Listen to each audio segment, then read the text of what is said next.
The story begins in the soil of a land still struggling to define itself, rooted in the journey of a family torn between the ideological currents of early 20th century Russia.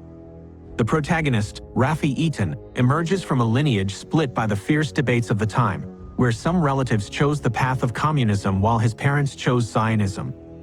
His father, Noah, and mother, Yehudet, escape the tumult of Europe separately but find one another on the journey south, eventually arriving in British Mandate Palestine. They are pioneers who settle initially on a kibbutz before finding their independent footing in a small settlement that would later become Ramat HaSharon. Their life is defined by hard physical labor, agriculture, and a fierce, unspoken commitment to the idea of a Jewish state. Eitan grows up in this environment of austerity and purpose, where a child's worth is measured by his contribution to the farm, milking cows and tending crops from a tender age. He is a small, wiry boy, marked by a mischievous streak and a wild imagination that often lands him in trouble. Schooling is secondary to the education of the fields and the streets, although he possesses a voracious appetite for reading. A pivotal moment in his early development occurs not in a classroom but in a cinema, where he watches a film about a German female spy during the First World War. The film does not merely entertain him, it plants a seed. He is struck by the quiet power of espionage, the ability of a single individual working in the shadows to influence the fate of nations.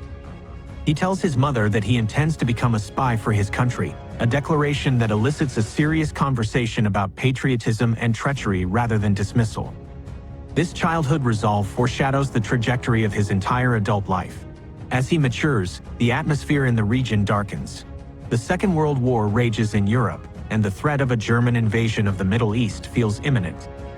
Eitan attends an agricultural high school where the curriculum is as much about survival and defense as it is about farming. He and his peers are not merely students but a reserve force in waiting, training with weapons and preparing for a future that promises conflict. They live with the acute awareness that their parents' generation is being slaughtered in Europe, a reality that instills in them a hardness and a desperate need to secure their own borders. Upon graduation, there is no question of his path.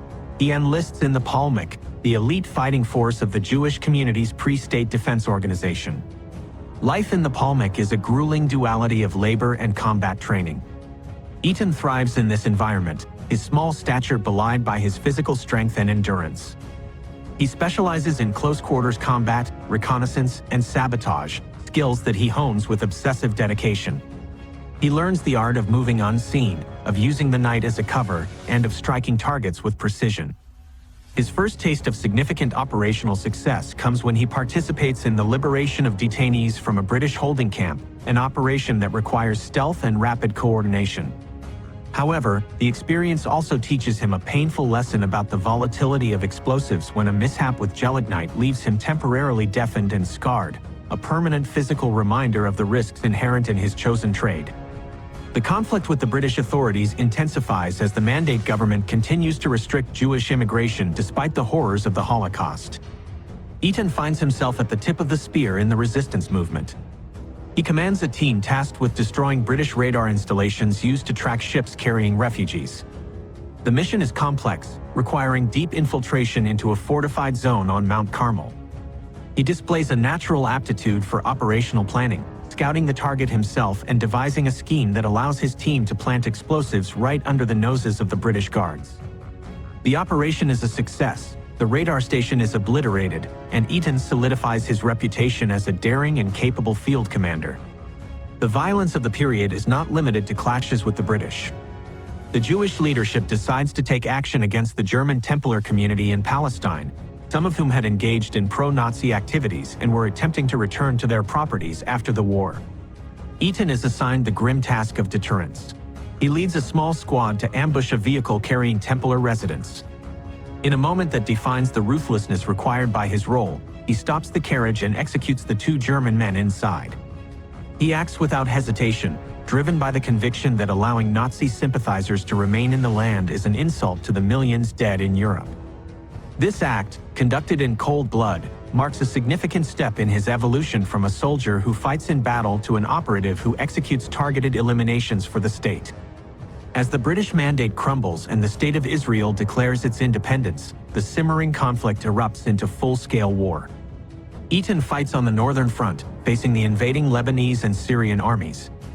The battles are chaotic and desperate. In one engagement near the border village of Malkia, his unit faces a superior force and comes under heavy mortar fire. A shell explodes feet away from him, riddling the right side of his body with shrapnel and breaking his leg. He is left critically wounded on the battlefield as his unit retreats. Through sheer force of will, he crawls miles to safety, passing out only when he reaches friendly lines. It is while he lies wounded on a stretcher, broken and bleeding, that he hears the news that the State of Israel has been officially established. The juxtaposition of his personal near-death experience and the national rebirth bonds him permanently to the state's security. He has paid for its existence with his own blood. Recovery is slow, but Eitan returns to service before his wounds are fully healed, participating in the conquest of the Negev Desert and the capture of Beersheba. He operates as an intelligence officer, running patrols deep behind enemy lines to map Egyptian positions. He learns to use small, mobile units to achieve strategic goals, a doctrine that will later influence his work in intelligence. The war ends, but Eitan finds himself at a crossroads. The Palmach is disbanded and integrated into the new Israel Defense Forces, a transition that leaves many of his comrades bitter. He tries to adapt to the rigid hierarchy of the regular army but chafes under the formal discipline.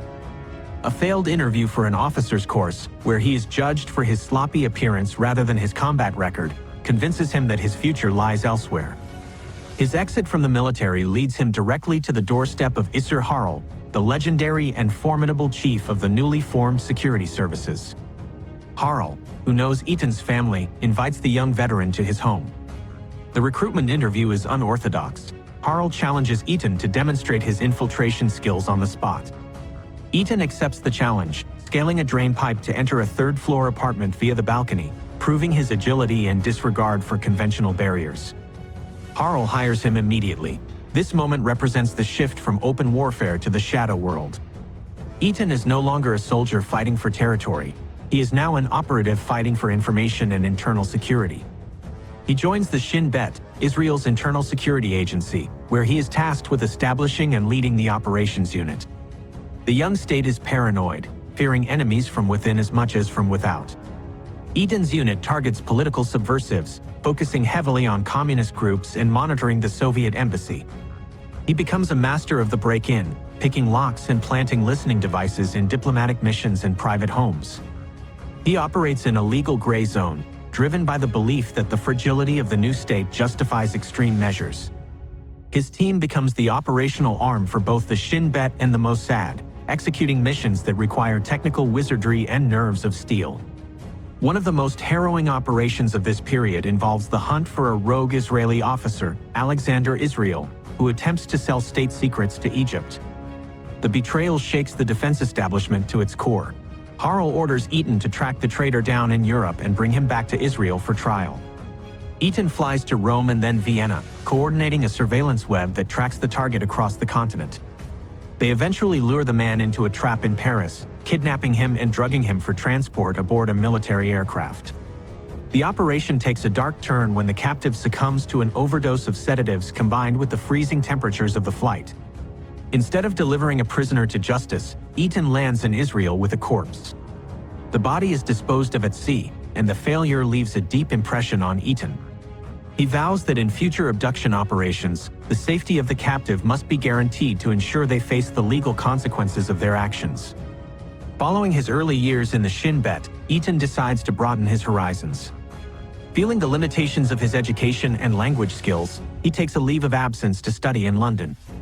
For 3 years, he immerses himself in the study of economics and political science, mastering English and observing the world from a cosmopolitan vantage point. He lives a double life, studying by day and acting as a liaison for Israeli intelligence with British services by night. This period matures him. He evolves from a rough field operative into a man with a strategic understanding of international relations. He returns to Israel not just as a thug with a lockpick, but as a sophisticated intelligence professional ready for senior command. Upon his return, he resumes command of the operations division, now serving the entire intelligence community.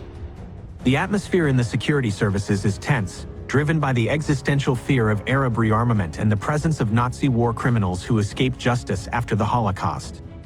The head of the Shin Bet, a Holocaust survivor himself, presses for a dedicated effort to hunt down these fugitives.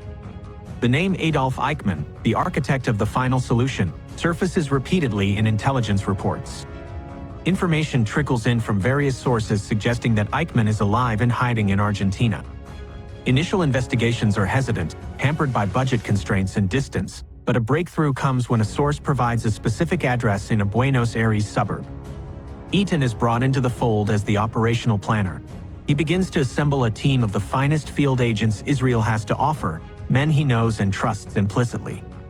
The mission is clear but daunting. Locate Eichmann, confirm his identity beyond doubt, abduct him, and smuggle him out of Argentina to stand trial in Jerusalem. It is a mission that carries immense historical weight and significant diplomatic risk. Eitan throws himself into the preparations, studying every detail of the target's life and the geography of Buenos Aires. He knows that unlike the Alexander Israel debacle, this operation cannot afford a single error. The team deploys to Argentina in waves, setting up safe houses and surveillance points. The tension on the ground in Buenos Aires is palpable. The team spots a man matching Eichmann's description living in a rundown house on Garibaldi Street. They photograph him, track his movements, and note his routine. He lives under the alias Ricardo Klement, working at a factory and commuting by bus. Eitan arrives in Argentina to take command of the capture phase. He brings with him the lessons of his past, the ruthlessness of the Templar assassination, the technical precision of the radar sabotage, and the caution learned from the death of Alexander Israel. He clashes with Isser Harl over operational details, chafing under Harl's micromanagement but remaining focused on the objective. They verify the target's identity through a forensic analysis of his ear shape in a telephoto image. The trap is set. On the night designated for the capture, Eitan and his team lie in wait near the bus stop where Eichmann returns from work. The minutes tick by, stretching into an agonizing wait as buses pass without depositing their target. Just as they consider aborting, the subject appears. The operatives move with sudden, violent efficiency. They tackle the man, drag him into a waiting car, and pin him to the floor. Eitan, sitting in the back seat, grabs the man's hand and checks for a specific scar, the final confirmation. He feels the scar. He squeezes the hand of his teammate in silent victory. The architect of the genocide is in their hands. They transport Eichmann to a safe house, where Eitan personally supervises his confinement. He strips the prisoner, checks for poison capsules to prevent suicide, and begins the process of interrogation and guarding. He stares at the man who sent millions to their deaths and sees only a pathetic, frightened figure who obeys orders with slavish eagerness. The enormity of the crime contrasts sharply with the banality of the criminal. For days, Eitan lives in close quarters with the prisoner, managing the logistics of the safe house while the team prepares the complex deception required to fly him out of the country on an Israeli diplomatic plane. The operation concludes with a nerve-wracking drive to the airport, where a sedated Eichmann, dressed in an airline uniform, is walked past unsuspecting Argentine guards and boarded onto the plane. Eitan chooses not to fly back with the prize. He remains behind to tie up loose ends and ensure the team's retreat covers its tracks. As the plane lifts off, carrying the prisoner to justice in Israel, Eitan stands on the tarmac in the dark, his mission accomplished. The success of the operation electrifies the world and cements the reputation of Israeli intelligence as a force capable of reaching anywhere to protect Jewish interests. It is the pinnacle of his career as an operational commander, a moment where history, justice, and tradecraft converge perfectly. However, the euphoria of the Eichmann capture eventually gives way to new threats. The Middle East is changing. Egypt, under the charismatic leadership of Gamal Abdel Nasser, is arming itself with advanced Soviet weaponry and developing a domestic missile program with the help of German scientists. This development triggers a panic within the Israeli leadership. The specter of German V-2 rockets being built in Cairo to strike Tel Aviv evokes the trauma of the Holocaust and galvanizes the intelligence services into a new, aggressive campaign. Eitan finds himself at the center of this secret war, tasked with disrupting the Egyptian missile program by any means necessary. The campaign against the German scientists involves intimidation, sabotage, and abduction. Eitan manages the operational side in Europe, overseeing a network of agents who track the scientists and their families. He is involved in the abduction of a key German logistical manager, who was brought to Israel for interrogation, revealing the extent of the non-conventional threat, including plans for radioactive waste bombs. The pressure to act leads to a shift in tactics, from intelligence gathering to active disruption. This period is marked by internal conflict within the Israeli security establishment, as different leaders argue over the severity of the threat and the methods used to combat it. Eitan navigates these political waters, often finding himself at odds with his superiors over strategy, favoring precise, low-signature operations over the noisy, violent campaigns that risk diplomatic blowback. As the campaign against the scientists intensifies, the leadership of the Mossad undergoes a seismic shift. Isser Harel, the man who built the agency and recruited Eitan, resigns in a storm of controversy over the handling of the German scientists issue. His departure marks the end of an era. He is replaced by Mayor Ahmet, a military man with a different style and vision. Eitan, who had a complex, often contentious relationship with Harel, adapts to the new regime. Ahmet offers him a prestigious and challenging role, to head all Mossad operations in Europe. This appointment represents a major turning point in Eitan's life. It requires him to uproot his family and move to Paris, the hub of European espionage. It places him in command of a vast network of agents, safe houses, and operations spanning the continent. It also tasks him with a new strategic priority, penetrating the Arab world not just through war, but through secret diplomacy and deep cover intelligence. He is no longer just a field commander executing orders. He is now a Grand Master moving pieces across a global chessboard. He accepts the position, knowing it will demand total immersion and likely come at a high personal cost to his family life. As he packs his bags for Paris, he leaves behind the era of the little shop style of early Israeli intelligence and steps into a modern, expansive world of international espionage, setting the stage for the complex geopolitical games of the coming decades. Before we move on, please subscribe to our channel, Union Ace, and hit that like button if you're enjoying the content. Also, don't forget to share this with your friends and family. Alright, let's get back to it. The move to Paris marks a definitive shift in the texture of Eitan's life, transitioning him from the tactical shadows of field operations to the strategic command of a continental intelligence network. He arrives in the French capital not merely as an operative but as the head of the Mossad's European operations, a role that demands he weave together a disparate web of agents, safe houses, and logistical channels into a coherent weapon against Israel's enemies. He settles his family into a spacious apartment, yet the domestic sphere immediately recedes into the background, a silent casualty of the relentless tempo of his work. His days stretch into late nights as he synchronizes the activities of the Junction Unit, responsible for recruiting and running agents across the Arab world, with the logistical demands of the Colossus Operational Unit. He restructures the European Command, centralizing authority in Paris to ensure that the left hand always knows what the right is doing, a move that increases efficiency but sows the seeds of future bureaucratic friction with headquarters in Tel Aviv. His first major challenge in this new capacity is to bring the lingering threat of the German scientists in Egypt to a decisive close. The violent campaign of intimidation has stalled, its noise attracting unwanted attention without fully severing the flow of expertise to the Nile. Eitan pivots to a strategy of quiet inducement and psychological manipulation, determining that the most effective way to dismantle the Egyptian missile program is to turn its security guarantors into Israeli assets. In a move that illustrates his total lack of sentimentality regarding history when national security is at stake, he sanctions the recruitment of Otto Skorzeny, a former Nazi commando leader with legendary status among the German expatriate community. Eitan reasons that a man like Skorzeny, fearing retribution for his past, will trade loyalty for immunity. The operation is a masterclass in manipulation. Israeli agents do not threaten Skorzeny but offer him a future free from fear in exchange for his influence. The gambit works. Skorzeny's cooperation allows the Mossad to penetrate the inner circle of the scientists, facilitating a sophisticated campaign of bribery and coercion that quietly drains the Egyptian program of its brainpower without firing another shot. Simultaneously, Eitan embarks on an audacious attempt to alter the geopolitical landscape through secret diplomacy. Reasoning that Egypt's bond with the Arab world is more pragmatic than ideological, he initiates a covert channel to Cairo through a chain of intermediaries that leads to the highest echelons of the Egyptian military.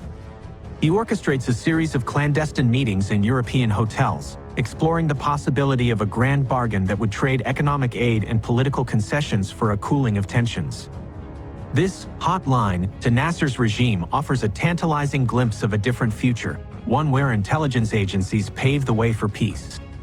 However, the initiative ultimately withers, a victim of internal Israeli rivalries and the deep-seated paranoia of the Egyptian leadership, who fear exposure more than they desire rapprochement. The failure reinforces Eitan's cynical view of the region's dynamics. Trust is a currency that has no value in the Middle East. The shadow war in Europe is not limited to Egypt.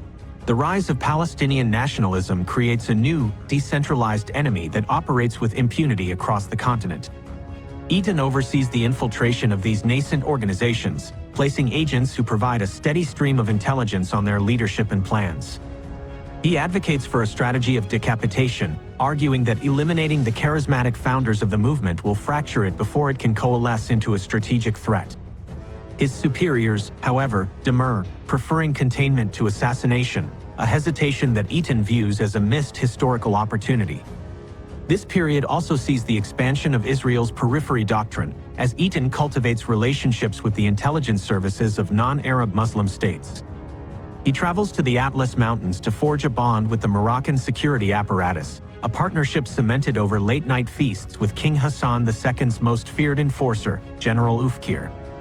These ties provide Israel with a vital listening post in the Arab world and facilitate the clandestine emigration of Moroccan Jews, though they later entangle the Mossad in the grisly abduction and murder of a Moroccan dissident in Paris, the Ben Barka affair, which strains Israel's relationship with France.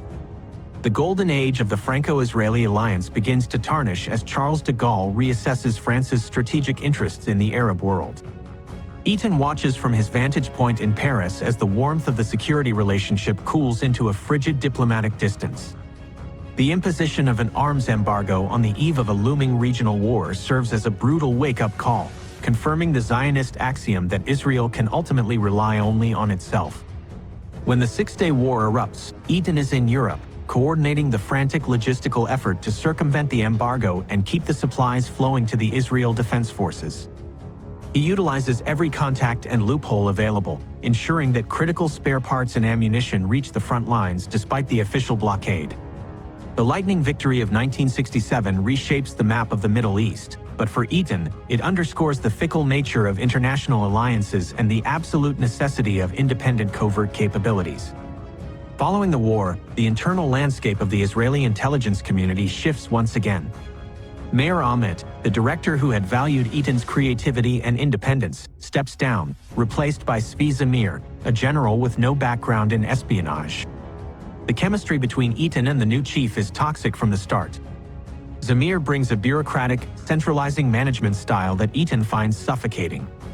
The operational freedom that Eitan cherishes is curtailed by demands for prior approval on minor details, transforming the agile European division into a sluggish administrative machine. The friction is not merely professional but temperamental.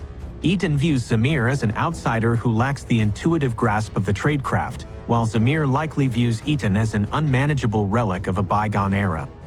The breaking point comes when Zamir bypasses Eitan for a key appointment back in Israel, signaling clearly that Eitan's path to the top of the agency is blocked. Refusing to accept a diminished role, Eitan resigns from the Mossad, ending a chapter of his life that had defined his identity for 2 decades.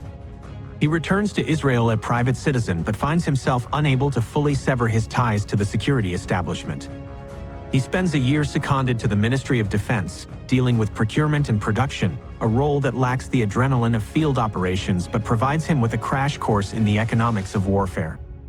This position takes him to the crumbling front lines of the Vietnam War, where he negotiates the purchase of surplus American military equipment for the IDF. Walking through the humid chaos of Saigon and flying over the jungle in helicopters, he witnesses the collapse of a superpower's intervention, reinforcing his belief in the limits of military force when disconnected from political reality. He sees the corruption and the hopelessness of the South Vietnamese regime and recognizes the futility of fighting a war without a viable local partner, a lesson that will resonate years later in Lebanon.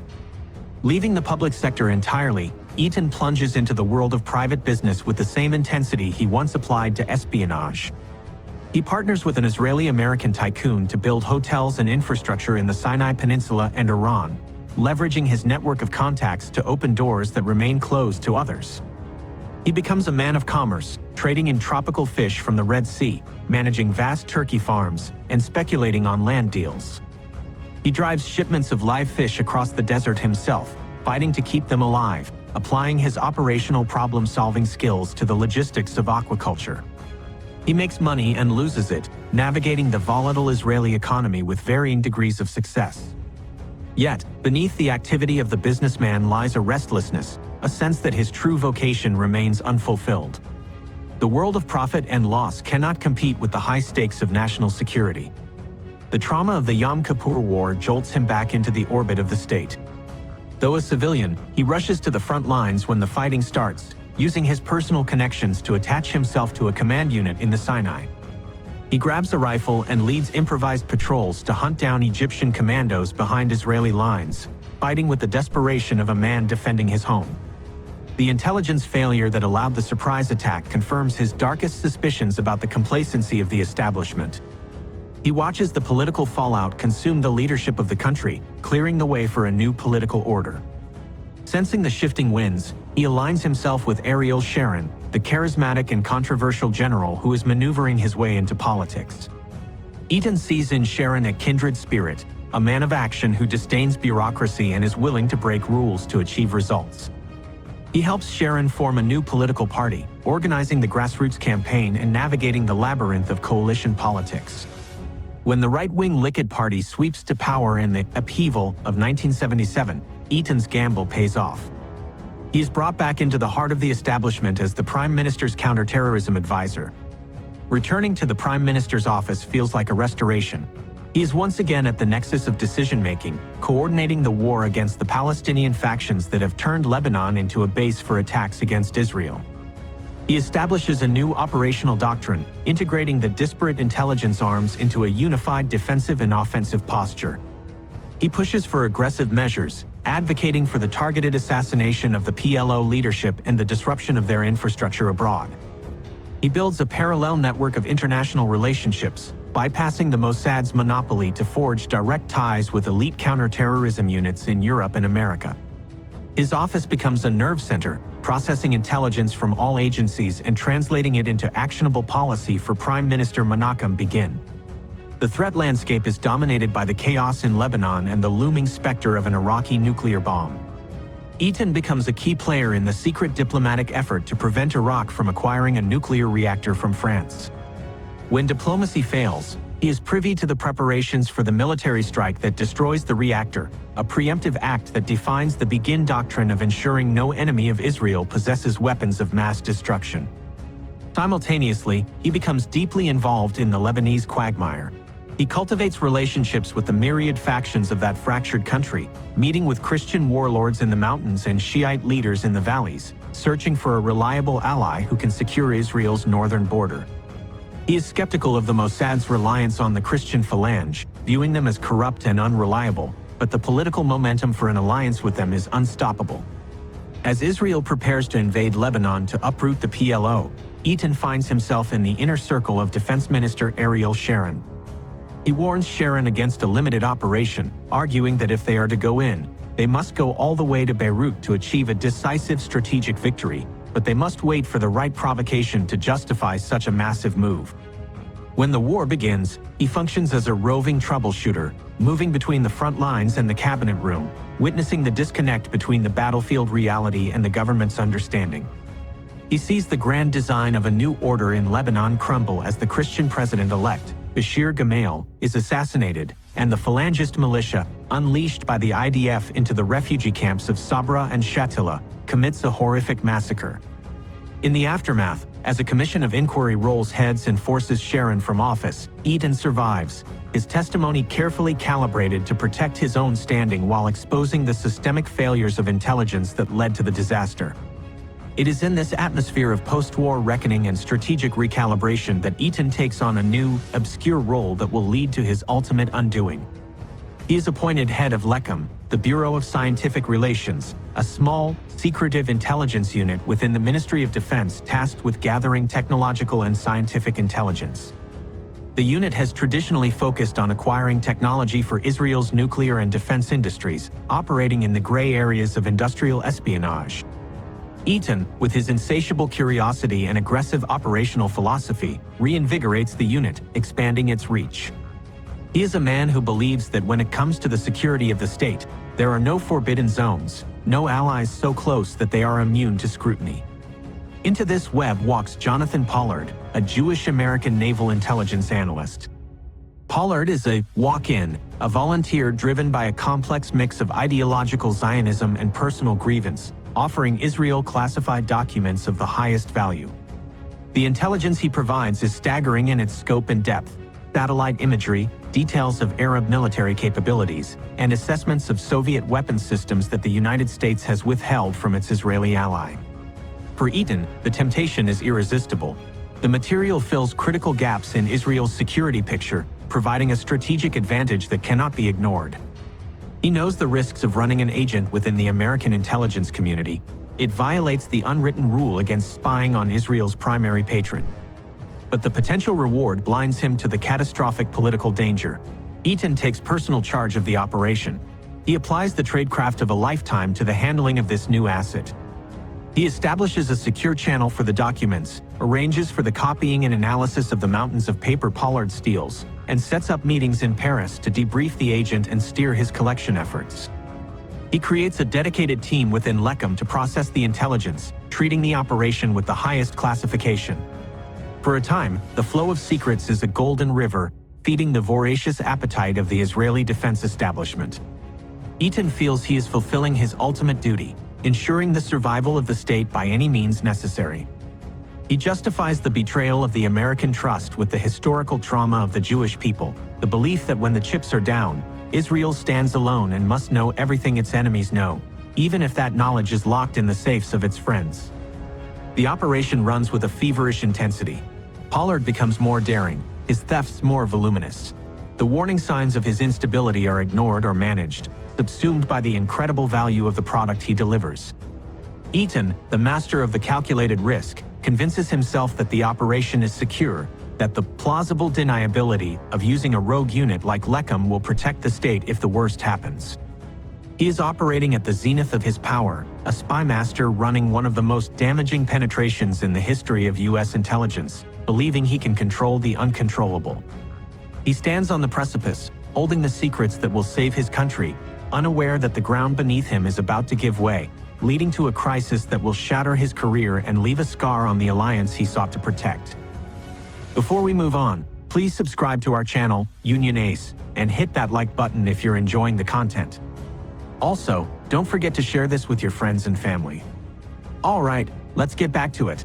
The collapse of the Pollard operation begins not with a bang, but with the quiet, relentless grinding of the American counterintelligence machinery. Suspicion within the U.S. Navy regarding the volume of classified material Jonathan Pollard is accessing finally crystallizes into an investigation. The noose tightens rapidly.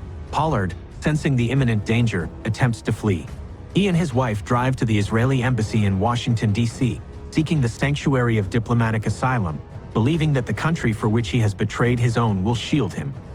Inside the embassy, the situation spirals into immediate crisis. The diplomats on the ground contact Tel Aviv for instructions. The call reaches Eitan.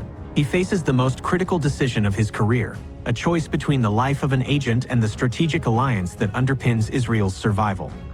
Eitan does not hesitate. He operates on the cold logic that has guided him since his days in the Palmach: the state comes first. He issues the order to eject Pollard from the embassy premises. He knows that granting asylum would be an act of diplomatic war against the United States, a confirmation of state-sponsored espionage that could sever the lifeline of American support. The embassy gates open, and Pollard is turned away, straight into the waiting arms of the FBI agents swarming the perimeter. The arrest triggers a diplomatic earthquake.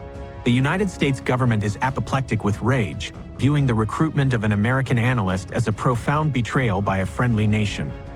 The fallout is immediate and devastating. The American demand for accountability is absolute. They want the head of the operation. In Israel, the political echelon scrambles for cover. The government claims the operation was a rogue undertaking, unauthorized by the highest levels of leadership. As the head of Lechem, Eitan becomes the lightning rod for the catastrophe. He accepts the role of the scapegoat, adhering to the code he himself helped write decades earlier. The operational commander takes the fall to protect the political masters. He takes full responsibility, shielding his superiors from the direct line of fire, though he knows the price will be the end of his career in the defense establishment. Under immense American pressure, Lechem is dismantled, its functions dispersed to other agencies. Eitan is removed from his position, his reputation in the intelligence world forever branded by the failure to bring his agent in from the cold and the ruthlessness of the decision to abandon him. Stripped of his command and barred from entering the United States, Eitan finds himself a pariah in the community he served for a lifetime. Yet, in this moment of professional oblivion, he finds a lifeline in his old ally, Ariel Sharon. The bond between the two men, forged in the political wilderness and the heat of wars, holds firm. Sharon, now the Minister of Industry and Trade, refuses to abandon the wounded spymaster. He orchestrates Eitan's appointment as the chairman of the board of Israel Chemicals, the immense state-owned conglomerate responsible for mining the riches of the Dead Sea. It is a controversial rehabilitation, one that draws fire from critics who believe Eitan should be banished from public service entirely, but Sharon's political muscle forces the appointment through. Eitan approaches the world of heavy industry with the same obsessive attention to detail he once applied to tracking terrorists. He immerses himself in the chemistry of potash, bromine, and phosphates, studying technical manuals until he can challenge the company's engineers on their own ground. He finds a bloated, inefficient giant and sets about transforming it into a lean, aggressive international player. He cuts the workforce, streamlines logistics, and embarks on a global acquisition spree, buying up competitors in Europe to secure market dominance. Under his leadership, the company's value soars, transforming from a sleepy government entity into a billion-dollar enterprise. He proves that the skills of the intelligence officer, gathering information, analyzing systems, and executing bold strategies, are perfectly transferable to the corporate boardroom. However, the transition to the corporate world does not free him from the labyrinth of political loyalty and betrayal. His relationship with Sharon, the patron who saved him, begins to fray under the strain of conflicting obligations.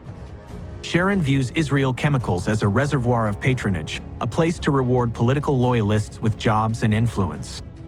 Eitan, bound by his legal duty to the company, resists. He refuses to turn the enterprise into a political fiefdom, blocking appointments he deems unqualified and opposing Sharon's plans to sell the company to private cronies. The friction escalates into open warfare. Sharon, enraged by what he perceives as ingratitude, attempts to engineer Eitan's dismissal in a boardroom coup. Eitan fights back with legal injunctions and public maneuvering, holding his ground until the political winds shift. He eventually steps down on his own terms, leaving behind a thriving company and a fractured friendship that will take years to heal. Cast out of the public sector once again, Eitan looks abroad for new frontiers, his gaze settling on an unlikely partner, Cuba. The communist island, isolated by the American embargo and reeling from the collapse of its Soviet patron, is desperate for investment and expertise. Eitan sees an opportunity where others see a pariah state. He leverages his background in agriculture and his connections in the developing world to pitch a partnership to the Cuban government. He proposes to take over the management of vast, decaying citrus groves, applying Israeli technology and management techniques to revive the island's export economy. The Cubans are initially suspicious, wary of a man with his intelligence pedigree, suspecting a capitalist plot or a CIA front. Eitan persists, enduring their surveillance and earning their trust through the sheer competence of his operation. The venture succeeds beyond expectations.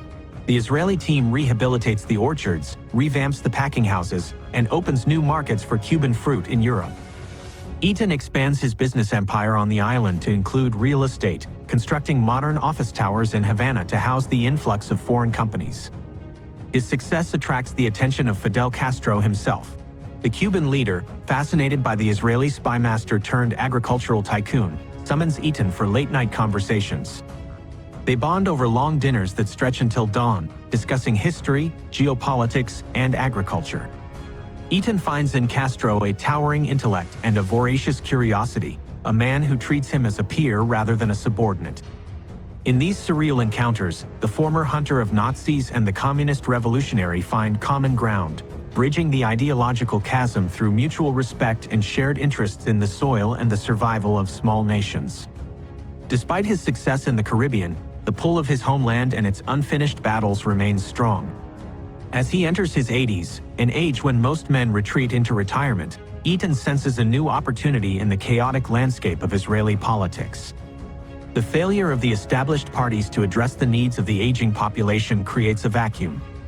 He joins forces with a group of activists to revive a moribund political faction representing pensioners. They launch a campaign that is dismissed by the pundits as a curiosity, a protest vote with no real prospect of power. Eitan, however, reads the public mood differently.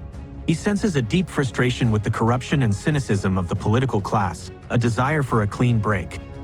He runs a campaign that is unassuming yet sharp, presenting himself as the grandfather of the nation, a man who has served the state his entire life and now demands dignity for its elders.